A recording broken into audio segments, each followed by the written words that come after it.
Sintonizando por radio a través del dial 98.9 FM y 99 Qué Buena Radio. Ahora sí ya lo tenemos al general. ¿Cómo está usted, general? Buenos días. Buenos días, un saludo cordial para ustedes con ese trabajo tan importante para el país como es informar a los ciudadanos de lo que está pasando y cómo debemos actuar. Perfecto, general. Mauricio Salem inicia la entrevista. Gracias, general. Un gusto saludarlo. Buenos días. Mauricio Salem lo saluda. Y básicamente lo molestamos la mañana de hoy. Habida cuenta de que el presidente de la República el día domingo nos informó, nos sorprendió con un decreto de modernización de los manuales operativos para el tema del uso legítimo de la fuerza, tanto para la policía como para las Fuerzas Armadas. Y la pregunta inicial, para que la ciudadanía comprenda, es: este tema, que a mí en mi mapa mental no está muy fresco, ¿necesita de un decreto ejecutivo para que las instituciones modernicen sus manuales de procedimiento? Y de esa misma pregunta, ¿quiere decir que los manuales con los que hemos venido trabajando los últimos años estaban desactualizados? Buenos días. Creo que el decreto emitido por el presidente es un decreto importante porque hace mirar la necesidad de darle la mayor fuerza y respaldo a la Policía Nacional y a las Fuerzas Armadas. Sin embargo, yo también coincido que no es necesario un decreto para dar esa disposición, ya que el trabajo de preparación, de elaboración de manuales, de entrenamiento es permanente. Sin duda, el trabajo para lograr que existan mejores niveles de protección de quien hace uso legítimo de la fuerza ha mejorado, y esto lo digo porque ha sido muy relevante las acciones que se han ejecutado para lograr esto. Recordemos que en el 22 de agosto del año 2022 se emitió la ley orgánica que regula el uso legítimo de la fuerza. Entonces, ese es un gran paso porque es una reforma estructural, una reforma de la ley que orienta las acciones que deben cumplir las personas que tienen esa potestad de hacer uso de la fuerza. Posteriormente, tuvimos el 2 de junio del 2023, se publicó en el registro oficial el reglamento para uso de la fuerza, es decir, aclara más, y ahí nos quitó varias dudas que sin duda permitieron dar más facultades a los servidores policiales para que tengan confianza en el uso de la fuerza.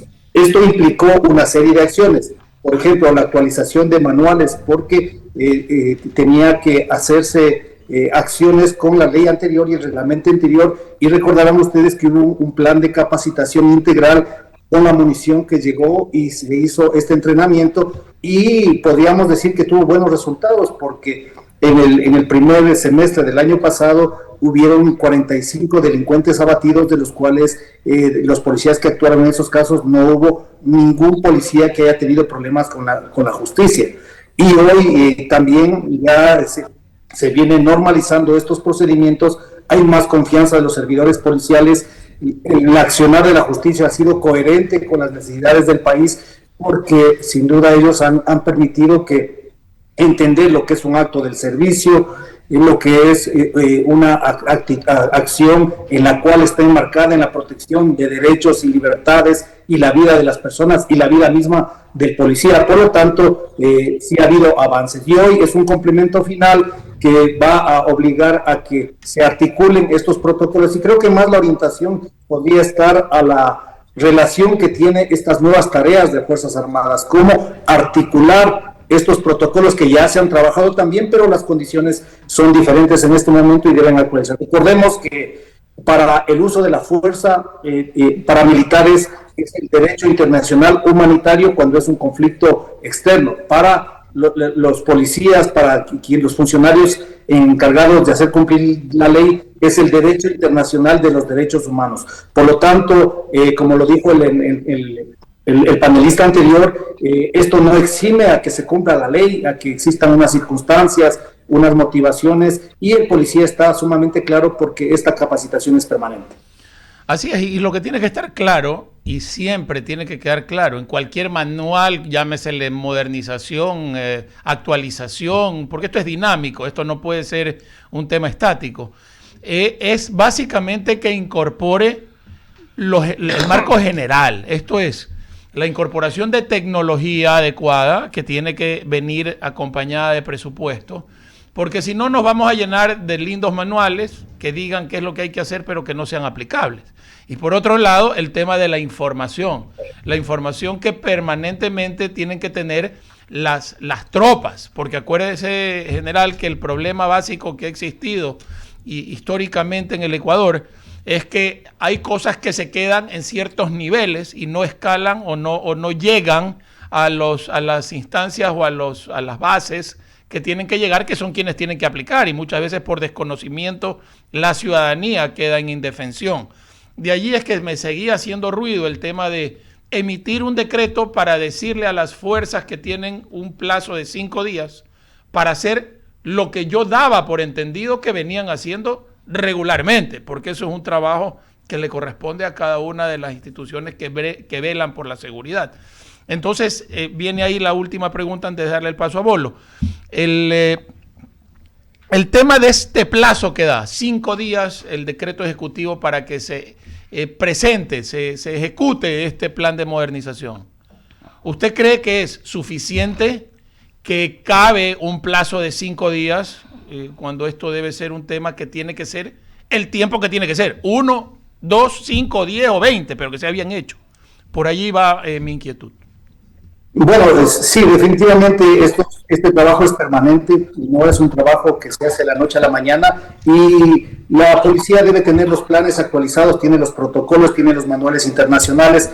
Recordemos que hay el reglamento de uso legítimo de la fuerza, está sustentado o fue tomando referencia también de los instrumentos internacionales, como el Código de Conducta para funcionarios encargados de hacer cumplir la ley, los principios básicos sobre el empleo y uso de armas de fuego. Entonces está dentro del marco. Lo que correspondería es actualizar. Yo sé que tienen listos, simplemente tendrían que recopilarlo, y lo que es nuevo definitivamente es cómo se articulan los protocolos de Fuerzas Armadas y Policía en esta participación conjunta. De todas maneras, es necesario que se tenga estas reglas de juego claras, porque un manual también es un instrumento que puede ser presentado en una audiencia para fortalecer si hizo bien o no el trabajo un servidor policial. Entonces, creo que el tiempo es suficiente, porque ya se viene trabajando y los manuales ya están aplicándose, ya están listos, ya ha habido capacitación sobre el tema, entonces no es algo complicado.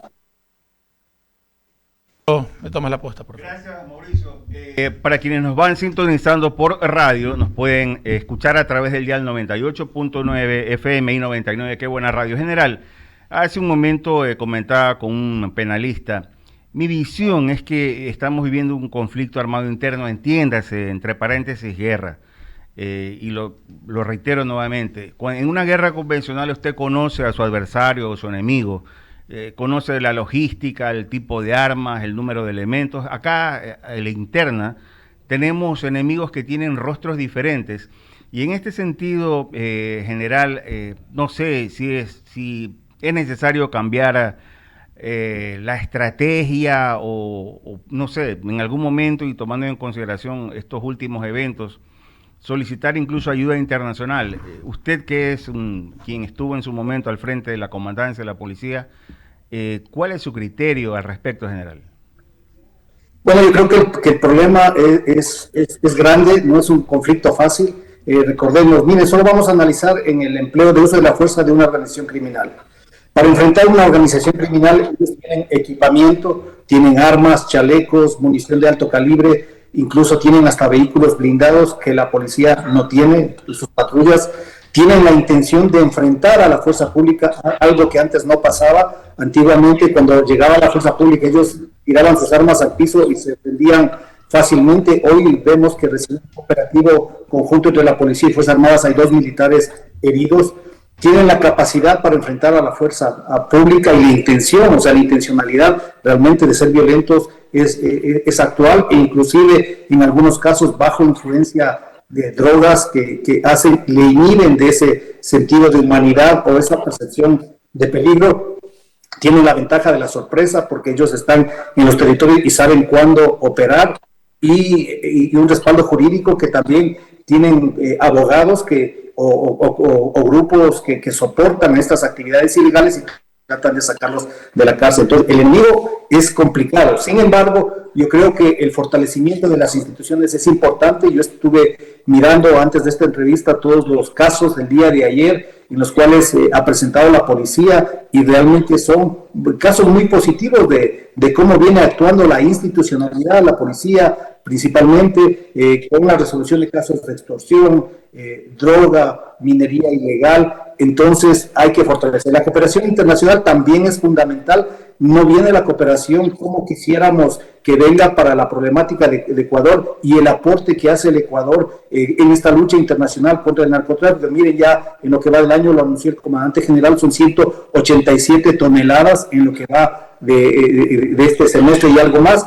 Entonces, sí vemos que hay trabajo, pero igualmente se requiere más capacidades institucionales. Y las capacidades van desde el marco de la ley de inteligencia, contrainteligencia, de los recursos que se tienen, recursos tecnológicos, equipamiento. Decíamos que la policía no tiene vehículos blindados suficientes, armamento y capacidad de personal y talento humano suficiente. Miren, incluso para capacitar en estos temas de uso de la fuerza, hay que sacar personal de servicio para que se capacite por cortos periodos, pero sin embargo queda el vacío del servicio durante esos días. Por lo tanto, hay que fortalecer las capacidades institucionales. Correcto, general. Continúa la entrevista al abogado Ramiro Cepeda.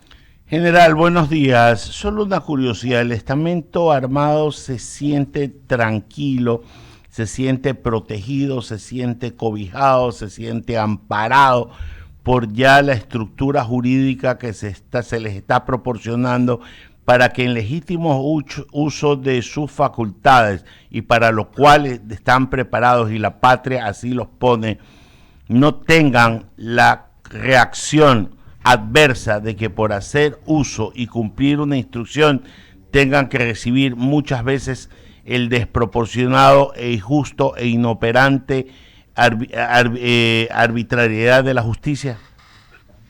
Miren, yo creo que en esto sí ha habido un avance y es una política pública efectiva. Empezamos con la ley, después tuvimos el reglamento, la capacitación de los policías, cuando llegó la munición hubo un plan intensivo de capacitación, la actualización de protocolos, hoy se emite una disposición para que se actualicen los manuales, y también la acción de la justicia que es coherente con la realidad del país. Y no solamente hablemos del caso de la Policía Nacional y los servidores de la Fuerza Pública, sino también miremos lo que pasa con un ciudadano que afronta problemas legales por defender su vida usando su vehículo. Entonces, creo que hay que revisar quién realmente necesita la protección del derecho, que es el ciudadano común, y también la fuerza pública para que pueda actuar sin problemas, siempre y cuando esté dentro de los estándares que hoy ya están claramente regulados, y eso es lo importante, que se sepa cómo actuar. La policía y la fuerza pública tiene reglas, los delincuentes no tienen reglas. Esto también es complicado, pero nosotros somos el Estado y no podemos violar esas normas. Para resumir, lo recibí como enseñanza de mi doctor Edmundo Durán Díaz, que fue mi profesor de Derecho Procesal Penal. Le paso al abogado Eduardo Mendoza, que se integra a la mesa de diálogo y continúa con la entrevista. Muchas gracias. Y General Salinas, qué gusto de saludarlo siempre. Usted sabe, querido amigo, un gusto. Saludos, Eduardo. Saludamos a Javier Segarra, que ya está con nosotros también. Buenos días, querido Javier. Hola, Eduardo, ¿cómo le va? Buenos días. Buenos días a todos. Salinas, hace pocos días, y va a ver hacia dónde voy, porque tengo que hacer una introducción. Un ciudadano llamado Juliano actuó contra dos ladrones que le habían robado. Les tiró el carro encima a quienes los habían herido, los habían robado, y tuvo que irse a la cárcel. El presidente de la República, en una de sus buenas acciones, porque esta fue una buena acción que mereció el aplauso público, salió a respaldarlo. Y el respaldo fue inmediato, le han dado medidas cautelares para que esté y se pruebe todo.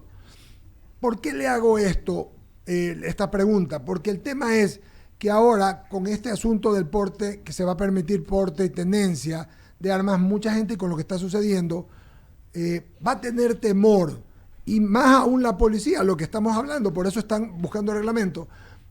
Porque usted sabe que un delincuente, o sea, la policía pide, oye, detente, pare. pero le pueden caer a bala. Y si uno dispara, después lo embarran, como a este pobre señor, y le pueden decir, mire, no, ellos fueron los que dispararon, porque hay todo un entramado de la delincuencia organizada para hacer quedar mal a la Policía Nacional. Y del otro lado también los abogados de esos que andan por allí quieren meter presos a los que en justicia y a lo que manda el Código Integral Penal se defienden, pero probar que fue en defensa propia puede ser terrible, pues tiene que pasar años en la cárcel. Entonces, si eso pasa con un ciudadano civil y la policía, ¿qué hacemos, general Salinas? Bueno, yo creo que este es un tema estratégico que debe revisarlo la Asamblea y también en la justicia deben revisarse. Hay también protocolos de actuación, algunos lineamientos que puedan permitir proteger la vida del ciudadano que va a ser la víctima. Y es una víctima que se defiende. Aquí, por ejemplo, la legítima defensa debe mirarse de una mejor manera. Hay casos en los cuales muchas personas que tienen, o pocas personas ahora, que tienen arma y que van a tener que usarla en defensa de su familia, de su propia vida o la vida de otras personas. Entonces hay que estar muy claro en esos conceptos para que no existan inconvenientes como Juliano, que después de proteger su vida ante una amenaza inminente, primero le privan de libertad. La presión tanto del gobierno como de la opinión pública ha hecho que se cambien esas medidas, pero igual el juicio sigue latente y van a tener que gastar dinero, gastar su tiempo, gastar tranquilidad, y eso no es justo para los ciudadanos. Por lo tanto, ahí son las reformas que deben aplicarse. Hay un caso en Colombia donde hace 2 años aproximadamente, donde un médico que era tirador, él fue atacado en un puente por 3 delincuentes, él sacó su arma, abatió a los 3 delincuentes y sin embargo no tuvo problemas legales porque fue una legítima defensa. Creo que hay que tomar la legislación referencial para poder proyectar un gran trabajo de los jueces y fiscales en favor de los ciudadanos. Y eso que dice usted es verdad, porque es por el lado de los fiscales y de los jueces, que parece que siempre favorecen a los delincuentes y no, en este caso, a la Policía Nacional y a la gente que trabaja con ellos o a los ciudadanos que se quieren defender, sencillamente porque es un tema de instinto, ¿no? Defenderse es el primer instinto que uno tiene, defender la vida. Seguimos, general Salinas, con Javier Segarra y su última pregunta. Gracias, Eduardo. General, ¿cómo le va? Buenos días, gusto verlo en la plataforma I-90. Buenos días, Javier. ¿Cómo le va? La verdad que yo me pregunto, general, después de que perdimos terreno ante la delincuencia y estos grupos organizados, ¿cuántos años más nos tocará vivir para salir de esto? Bueno, como lo digo, esta lucha no es fácil.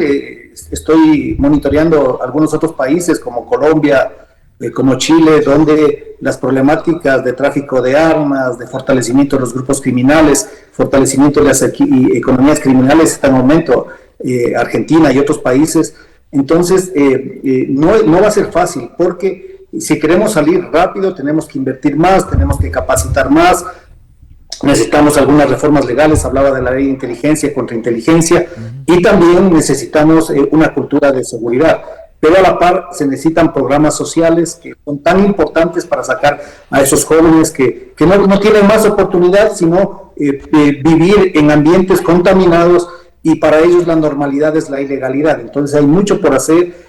Hay planes que se están implementando, organizados por la policía en el ámbito preventivo, con cooperación internacional con el gobierno de los Estados Unidos para rescatar poblaciones en riesgo. Yo creo que hay que masificar esos programas y sobre todo que ojalá mejore pronto la economía, porque un país que tiene fuentes de trabajo, que tiene desarrollo, realmente la mejor herramienta para enfrentar la delincuencia. Y por otro lado, hay que ser contundentes contra los criminales, contra estos grupos que tienen tanto poder y que han ganado tanto espacio por muchos años y que se los viene enfrentando. Y hay que fortalecer las instituciones con capacidades técnicas, equipamiento, integridad, con planes de mediano y largo plazo, no solo planes de corto plazo para generar victorias tempranas, sino victorias nacionales de largo plazo. Entonces hay muchas cosas por hacer. Esperamos que los candidatos presenten unos planes coherentes, apropiados,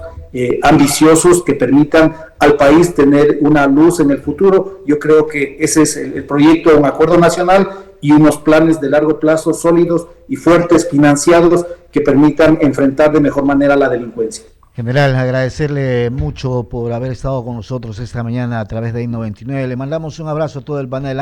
Una buena semana, que continúe usted. Buena semana, General Salinas. Buen día. Saludos, una buena semana para todos. Gracias. Porte comercial, caballero. Ordene, señor Ande. director. Vamos, denle. No, todavía no. Ahí Ya, está. ok, sí, ahí nos dice está. que esperemos, no hay Está problema. hoy día alterado, sí sabe. Tomo cafecito. Tomó café porque el café le altera.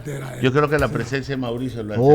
Uy, Ok, empezó ya, el eso, relajo. no Ya creo. está, ahora sí, señor Son. Ya, vamos al Vamos al corte. corte. Regresamos.